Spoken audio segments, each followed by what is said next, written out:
I've had this couch for 4 years and I hate it. I bought it as part of a 3-piece set that costs me less than 7,000 pesos. But that is trumped by how uncomfortable it is to position myself on it.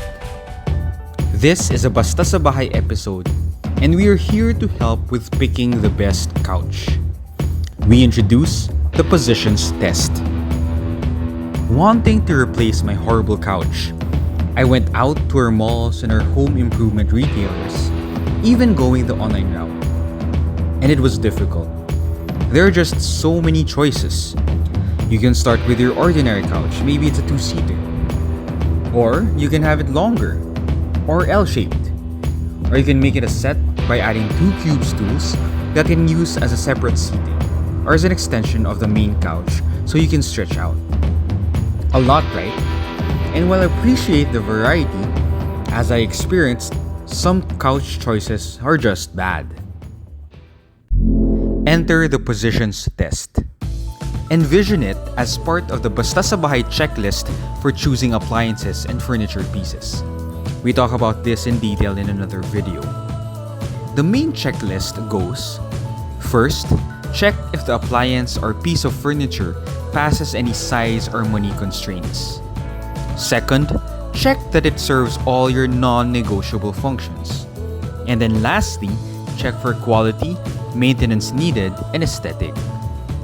The positions test for couches falls under the second check. Quickly, the main function of a couch is seating.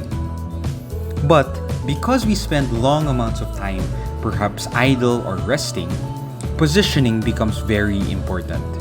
Our bodies cannot be still for a long time, and we have to shift weight to relieve the aches of tense muscles that were supporting a previous position. We may start sitting up straight, weight distributed equally. But then, we shift weight to the right, hold it there. And when the muscles of that position get tired, we shift weight to the left. Basically, when we say the main function of a couch is seating, what it really means is that it has to be able to support the many positions that we can take. And the better if it can do that for multiple people. My positions checklist would include the following. Can I sit upright with my feet on the floor? Can I sit back?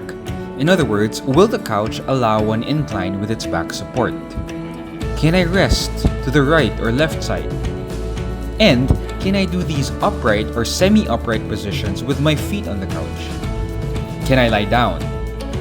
My positions checklist contains common positions.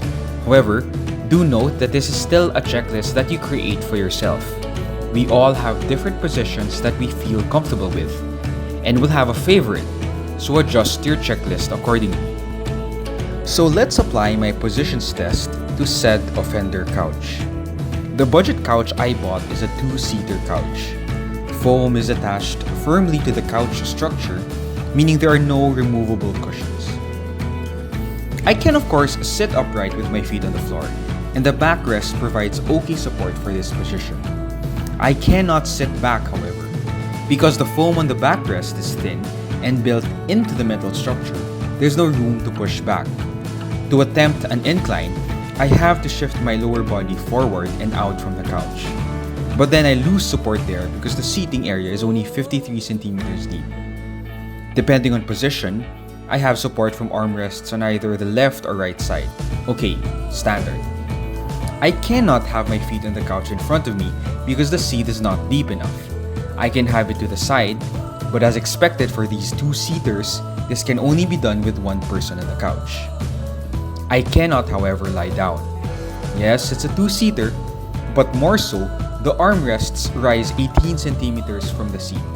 This is too high a headrest for a lying down position. We may have lower expectations for these condominium, small space type of furniture, but as we look at this checklist, even in that regard, it's not doing so well. And this is not even considering quality issues like the thin foam on the armrests that make the resting on one side positions actually not that comfortable too. It is true, bigger couches will often pass the position test, and for multiple people on the couch at that. And when you get to these apartment-sized furniture, we really don't expect to tick all the boxes anyway.